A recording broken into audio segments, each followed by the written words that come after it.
Hey everyone, welcome in. My name is Angie Norris and you're on my YouTube channel 60 and a Senior, and today is Sunday, July 19th, and so we are a little bit over halfway through July, and I wanted to give you an update on what I have read so far during the month of July, especially the books that I read that are going to count toward the readathon that I am participating in during the month of July, entitled Deck of TBRathon. I participated in this readathon last year for the first time, and again this year. It's sponsored by Becca at Becca Books and Bujo and Chloe over at Always Book. Check out their YouTube channels. I'll leave a link to their channels in the description of this video. So basically the premise of this readathon is that you use a regular deck of cards and you draw a card, and depending on what card you draw, you're given 3 prompts. You can choose the easy prompt and that will give you 1 point. You can read a book based on the middle of the road prompt and that'll give you 3 points. Or if you read the most difficult, or you choose the most difficult prompt and read a book based on that prompt, you get 5 points. So I joined the Diamonds team, and the first, I did actually do a TBR list back at the end of June. But you're gonna see a few more books in here that I did not draw back on that video because I've had to draw a few more because I needed an audio book. And then I also have a couple of books in here that I read or I finished in the month of July but started in the month of June, so that they are not going to count for the Deck of TBRathon, but they are going to count to me because they're going to go on my total books read for this year. And so let's get started. That first one is a book that I started in June and finished in July, finished on July 1st actually, and that was this book called Anatomy of an Alibi. This was on my TBR from last month, and so I did start it June 29th, didn't finish it till July 1st. This was a mystery thriller. I really liked this book. I gave it 4.5 stars. Ashley Elston, she also wrote First Lie Wins, which I also have read and enjoyed that. This book follows 2 primary characters, Camille and Aubrey. Camille is married to a lawyer. Her husband's name is Ben, and he is very controlling. Like, he is technologically, keeps up with her. Like everywhere she goes, he tracks her by her phone. He has cameras all around the house. He watches her when she's at home. He keeps up with all the money that she spends. And they've been married for a few years. I'm thinking like 10, I can't remember, but I think like at least 10 years. He wants to start a family and she's like, ain't no way, honey, I'm not bringing a child into this relationship. So she plots a plan to turn the tables on him and to watch him one day without him knowing it. And the only way that she can do that is to get someone to pretend to be her. So she finds Aubrey, and there's a whole story behind how she finds her, but Aubrey pretends to be her. She takes her car, she takes her phone, and she goes shopping in the little town where Camille is supposed to be that day, yada, yada, yada. But then bam, all of a sudden, Ben ends up dead and he's murdered, and he was murdered during the time period that they had swapped identities. So that's all I'm going to tell you about this book, but if you like a good mystery thriller, you will really like this. I highly recommend it. It was a book of the month for January, so I did pretty good. It just came out in January, not being on my TBR list that long. Okay, so the next book that I read during the month of July did count for Deck of TBRathon. I did draw, I got to swap back and forth here, guys, so hold on just a second. Let me find my list. I drew a 5, and the prompt for card number 5 to get 5 points was a book with a 4-word title. So You Are Not Alone is the book that I chose. It was also a mystery thriller, and I have read a couple of books by Greer Hendricks and Sarah, I think it's Pekkanen or Pekkanen, however she pronounces her last name, and I have enjoyed most of them. This one, what did I give this rating? Hang on. I gotta swap back and forth here. I gave this one 3.5 stars. So this followed, our primary character is Shay Miller. And the book opens and Shay is like your average, everyday, poor chick trying to live in New York City. She actually has a roommate who used to be her boyfriend, who's now dating someone else. She's having a hard time keeping a job. I think she's working temporary, and just a kind of a dead end, going nowhere type of life. And she is getting on the subway, and very first chapter opens up and she sees this lady jump in front of a train. And then she meets the other 2 primary characters in the book, who are sisters, the Moore sisters, and I think their names are, is it Cassandra and Jane? Yes, Cassandra and Jane. And so this becomes a deep, twisted, psychological, if you know anything about these authors, it kind of goes along those lines. I did enjoy it. It wasn't the best mystery thriller, so, you know, it wasn't quite a 4, wasn't as bad as a 3 star. So I gave it middle of the road, 3.5 stars. But it did count for 5 points for Diamond Team for the Deck of TBRathon. Okay, the next book that I read for Deck of TBRathon, which does count, even though I DNF'd it, and I don't have the book any longer, so I'll insert the cover here, is Olive Kitteridge by Elizabeth Strout. So I drew a 6, and in order to get 5 points, it had to be a book that had music involved with it, and one of the characters in the book was a musician. I ended up DNFing this book at 139 pages, which was a little bit over 50%.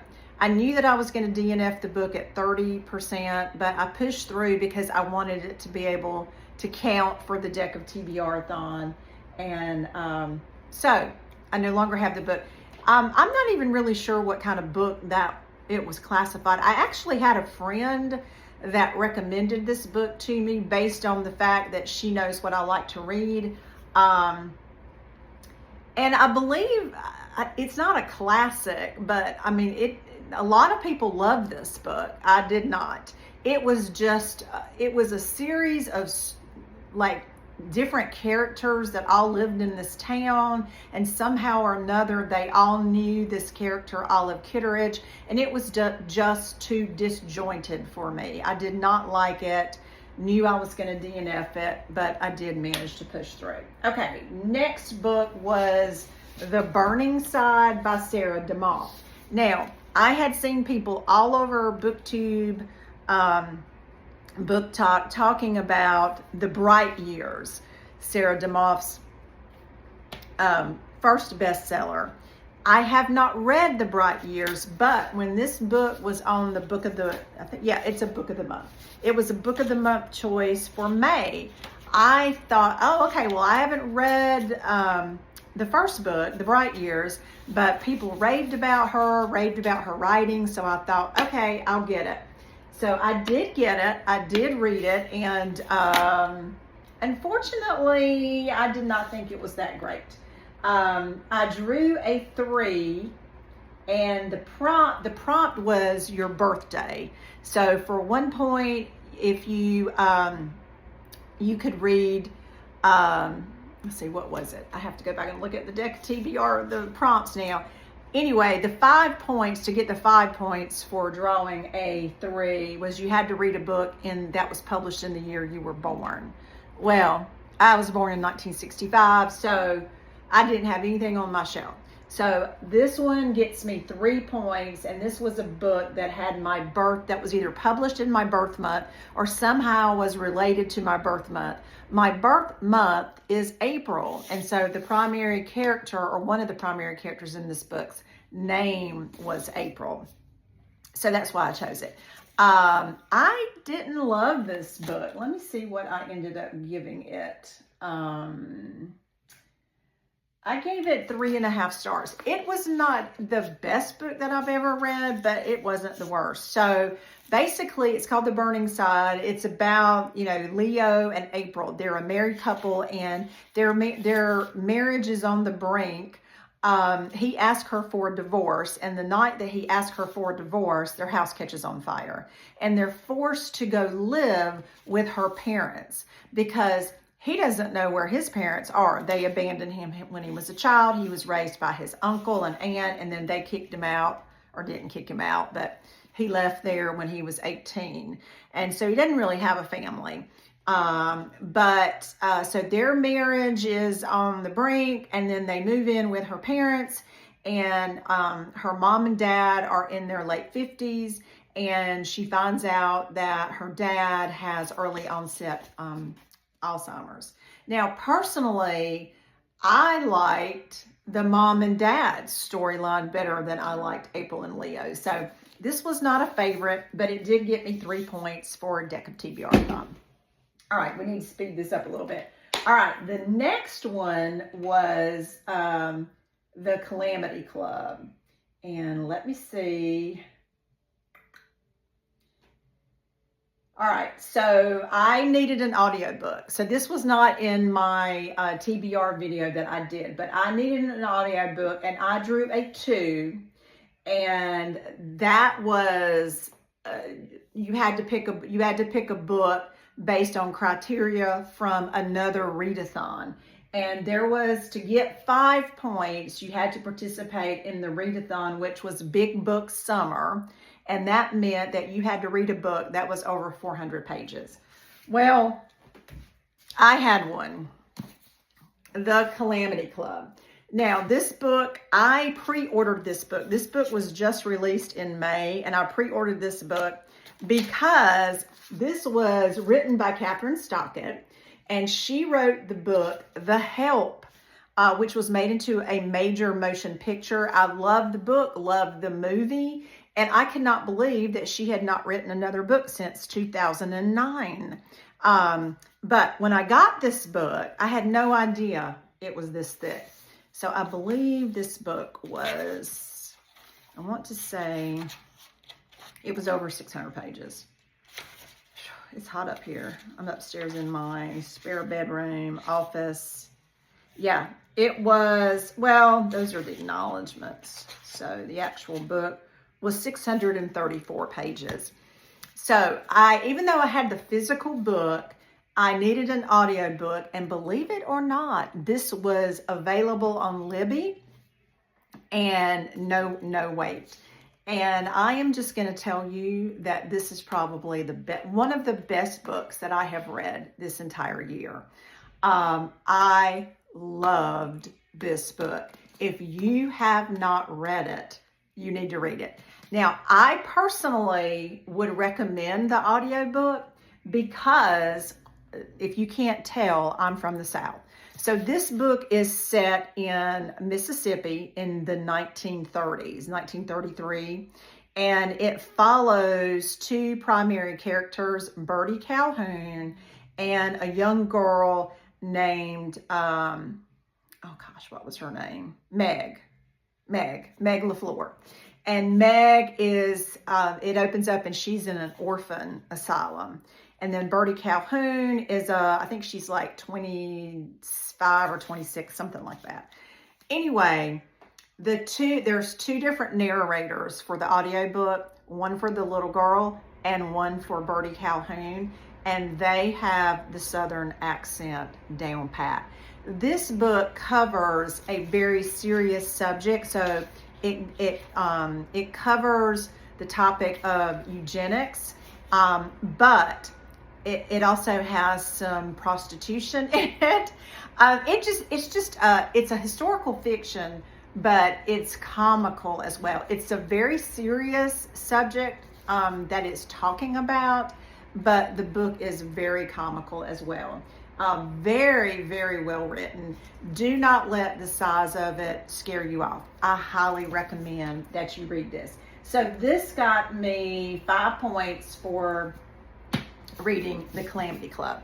And then, believe it or not, when I finished that one, I needed another audiobook. And I drew an ace that time. And an ace is a free pick. Only ace I've drawn this whole month.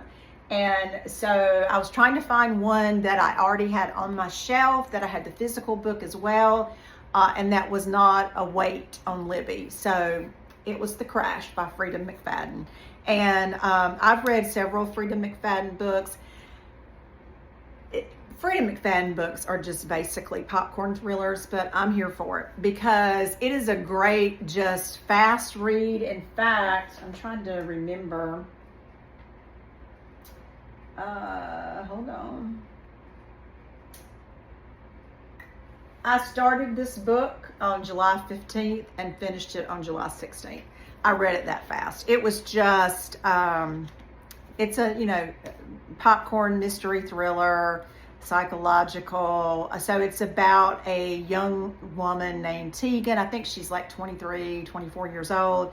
She goes out with this older man and one night stand type thing. Actually, you find out later in the book that he did, in fact, she remembers that he drugged her and he raped her.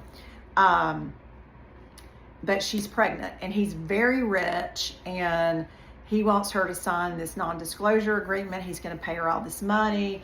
And then she remembers that he raped her and she turns him down and she goes to visit her brother on a snowy night in Maine, and she has a car crash. And she is found by this really burly looking guy. And what was his name? Oh man. I cannot remember. Hank and Polly.